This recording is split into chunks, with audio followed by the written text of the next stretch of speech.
আসসালামু আলাইকুম। The intelligence investor YouTube চ্যানেলে আপনাদের সবাইকে স্বাগতম।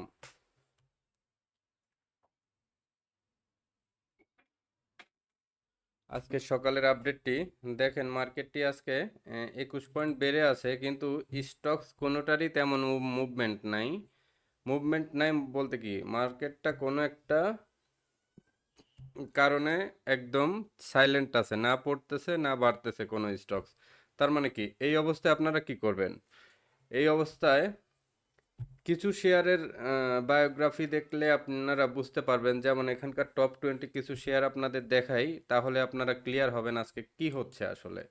চলুন, প্রথমেই টপ 10-এ আছে আইপিডিসি।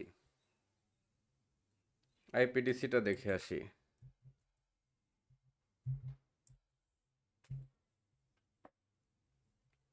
আইপিডিসিটা দেখেন, এই যে এইখানে এমএসসিডিটা কভার হচ্ছে এবং এখান থেকে একটু হিস্টোগ্রাম পজিটিভ হচ্ছে এবং এদিক থেকে বাড়ার জন্য রেডি হচ্ছে। তার মানে এটা সামান্য একটু প্রফিট দিতে পারে, ভলিউমও যেহেতু বাড়তেছে একটু প্রফিট দিতে পারে। বাট এই অবস্থায় কি শেয়ার কিনবেন? না, অবজার্ভ করতে হবে শেয়ারটা।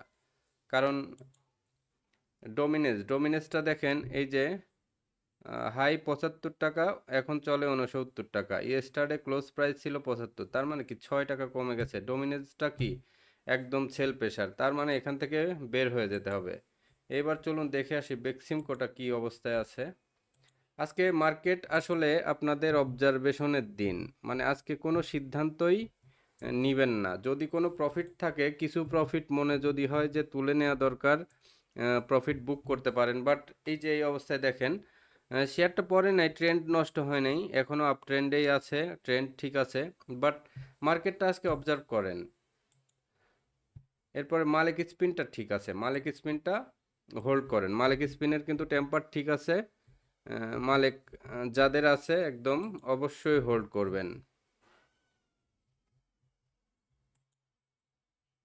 দেখেন, মালিকের পজিটিভ দুইটা জিনিস তৈরি হয়েছে, এখানে এমএসিডি কভার দিয়ে উপরে উঠেছে, এখানে হিস্টোগ্রাম পজিটিভ হচ্ছে। তার মানে কি, এইটুক পজিশনে যতটুকু বেড়েছে এটুকু টোটালি একটা কি বোনাস বাড়া। এখন রিয়েল একটা ট্রেন্ড আসবে। তাহলে এই যে গ্রিন তিনটার পর একটা ছোট রেড থাকা, সবসময় বলেছি পজিটিভ। মালিক স্পিন আজকেও এন্ট্রি নিতে পারেন, তাহলে কেনার মতো শেয়ার আছে আজকে মালিক স্পিন। তাও কি মার্কেট অবজার্ভ করতে হবে, আপনারা অবজার্ভেই যান। শার্প ইন্ডাস্ট্রিজ গতকাল সকালে বলেছিলাম যে সেল সেল করে দিতে, এটা 34-44 লেভেলে বলেছিলাম যে শেয়ারটা প্রফিট টেক করে সায়াম টেক্সে কনভার্ট করেন। কে কে করেছেন জানি না। মোটামুটি যে এই জায়গাটা যখন খারাপ হয়ে যাচ্ছিল তখনই সকালে বলেছিলাম। এখন এই শেয়ারটাই যে পড়লো, নিচে থেকে পড়ে আবার উঠতেছে, এখান থেকে হয়তো আরেকটা সুইং হতে পারে। সো ট্রেন্ড যেহেতু খারাপ, এখানে সুইং হতে পারে এই আশায় থাকার দরকার নেই।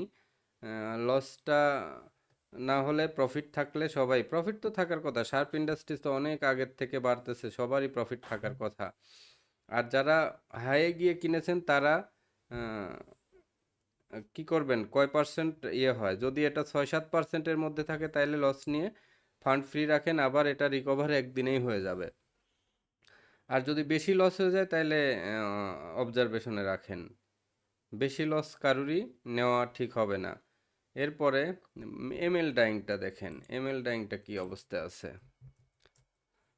এমএল ডাইংটা ওই যে পরে কারেকশন হয়েছে, এখান থেকে আবার একটু কারেকশন হয়ে ঘুরতে পারে, এই আর কি চিত্র। এম আকৃতির একটা গ্রাফ হতে পারে। এরপরে বেঙ্গল প্লাস্টিক, আজকে হঠাৎ করে ইদানিং একটা জিনিস দেখতেছি, হঠাৎ করে ফেসবুকে উম, প্রচার করা শেয়ার হঠাৎ করে ভালো করে। গত কয়দিনে আগে ওইরকম একটা স্টকস দেখলাম যে সারা ফেসবুকে শুধু একটাই স্টক, জেইচআরএম, জাস্ট এক বেলা 6-7%, 8% বেড়ে আবার কারেকশন হয়ে গেল। ঠিক বেঙ্গল প্লাস্টিকের ক্ষেত্রেও তাই, আজকে পুরো ফেসবুক ধরে বেঙ্গল প্লাস্টিক বলতেছিল অনেক ইয়ে হবে। তো কি হয়েছে, উপরে সেল দিয়ে এই যে সেল প্রেশার, ঠিক জেইচআরএমের মতো এই ধরনের একটা গ্রুপ ফেসবুকে প্রচারণা গুজব ছড়াচ্ছে। এই গুজব থেকে আপনারা একটু সাবধানে থাকবেন। শেয়ার এ ধরনের গুজব থেকে কিনবেন না, কারণ একদিনের হঠাৎ গুজবে কোনো শেয়ার একদিনেই সিদ্ধান্ত নেবেন না। হঠাৎ করে কোনো গুজব দেখে সিদ্ধান্ত নেবেন না, এর ডাটা দেখবেন, অ্যানালাইসিস দেখবেন, ফান্ডামেন্টাল টেকনিক্যাল দেখবেন। তারপরে এরা শুধু ওই দেখা যাচ্ছে যে শেয়ার পাকায় নিয়ে লাস্টের দিন আপনাদের নিউজ দিয়ে ওরা বের হয়ে যাচ্ছে এই টাইপের। জেইসআরএম এর ক্ষেত্রে দেখলাম, বেঙ্গল প্লাস্টিকের দেখলাম, অ্যানোনিমাস পার্টিসিপেন্ট নামে একটা পেজ এটা করে। সো এই পেজগুলো থেকে সাবধান থাকবেন। মতিন স্পিন দেখে আসি, স্যাম টেক্স দেখে আসি।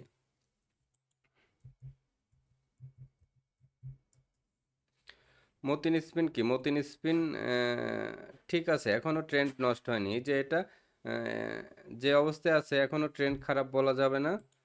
সাইহাম টেক্সটার ট্রেন্ডটা ঠিক আছে, সাইহাম টেক্স এখনো ঠিক আছে। এই যে স্ট্র্যাটেজিক্যালি গ্রিনের পরে একটা ছোট রেড থাকা সমস্যা না, এটা এখন পর্যন্ত সাইহাম টেক্স, মালিক স্পিন এই দুটা স্টকস এখনো ঠিক আছে। মতিনের চেয়ে ওই দুটা তুলনামূলক বেশি ভালো অবস্থায় আছে। রিলায়েন্স রিলায়েন্স ইন্স্যুরেন্স দেখি কি অবস্থায় আছে। রিলায়েন্স ইন্স্যুরেন্স দেখেন এখান থেকে একটু আবার বাড়বে, সামান্য একটু বাড়বে, এই অবস্থায়ও রিলায়েন্স ইন্স্যুরেন্স আমরা নিব না।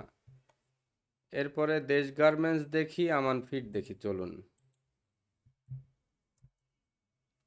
দেশ গার্মেন্টসটা যে এখান থেকে একটু সামান্য বাড়তেছে, এই শেয়ারটা একটু বাড়তে পারে, যাদের আছে তারা হোল্ড করেন, নতুন করে এন্ট্রি দেওয়ার দরকার নেই, অবজারভেশনে থাকেন।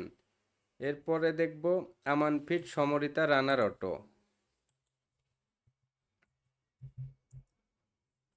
আমান ফিডটা এই যে সেল প্রেশার একটা, এখানে অবজারভেশনে থাকতে হবে। সমরিতা, সমরিতাটা কয়দিন বেড়ে এখানে আবার স্লো, এই যে এই ধরনের গ্রাফ তৈরি করেছে। সো এটাকে নতুন করে কেউ এন্ট্রি নেবেন না, মোটামুটি যদি পারেন বের হয়ে যান এটা থেকে। সমরিতার পরে দেখব রানার অটো, ইস্টার্ন ইন্স্যুরেন্স। রানার অটোটা দেখে আসি। রানার অটোটা কিন্তু ভালো হবে, দেখেন রানার অটোটা সম্পর্কে আমি কয়দিন আগে স্টেটমেন্ট দিয়েছি, রানার অটো কিনতে পারেন, ভালো হবে। এইটার টোটাল বায়োগ্রাফি যেটা, এই যে দেখেন 4 দিন বেড়েছে, একদিন কমেছে, একদিন বেড়েই কভার দিয়েছে, আবার 4-5 দিন কমে আবার কভার দিয়েছে। এখান থেকে যদি ব্রেকআউটটা নেয় তাহলে কিন্তু এটার একটা গতি আসবে। সো রানার অটোটা এন্ট্রি নিতে পারেন, রানার অটো এন্ট্রি নেওয়ার অবস্থানে আছে। এরপরে ইস্টার্ন ইন্স্যুরেন্সটা দেখে আসি, চলুন। ইস্টার্ন ইন্স্যুরেন্সটা ভালো অবস্থানে আছে, এটা মোটামুটি এখান থেকে বাড়বে অবস্থা। ইস্টার্ন ইন্স্যুরেন্স, ব্রাক ব্যাংক, ফারক্যাম, কেপিসিএল, এটা দেখব। ব্রাক ব্যাংকটা এই যে প্যারালাল কোনো ট্রেন্ড নেই। ফারক্যাম, ফারক্যাম এখনো ডাউন ট্রেন্ড। কেপিসিএলটা দেখি, কেপিসিএলটা বিচ্ছিন্ন একদিন বাড়ছে, এগুলা আমলে নেওয়া যাবে না, কেউ ভুলেও এন্ট্রি নেবেন না এই ধরনের ইয়েতে।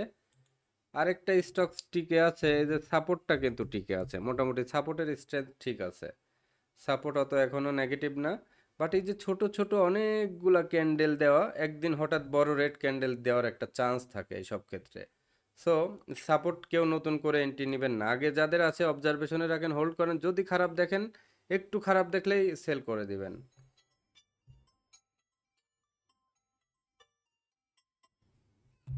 এরপরে আমরা দেখব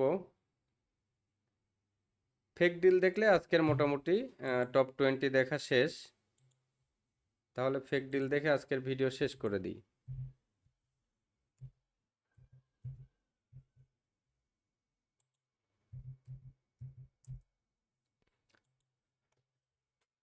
ফেক ডিল, ফেক ডিলটা ডাউন ট্রেন্ড, এটা অবশ্যই অবশ্যই হাতে থাকলে সেল করে একদম নির্দ্বিধায় সেল করে বের হয়ে যাবেন, এটা কোনো এখন রাখবেনই না, একদম down trend, strong down trend, কিন্তু ক্লিয়ার ডাউন ট্রেন্ড।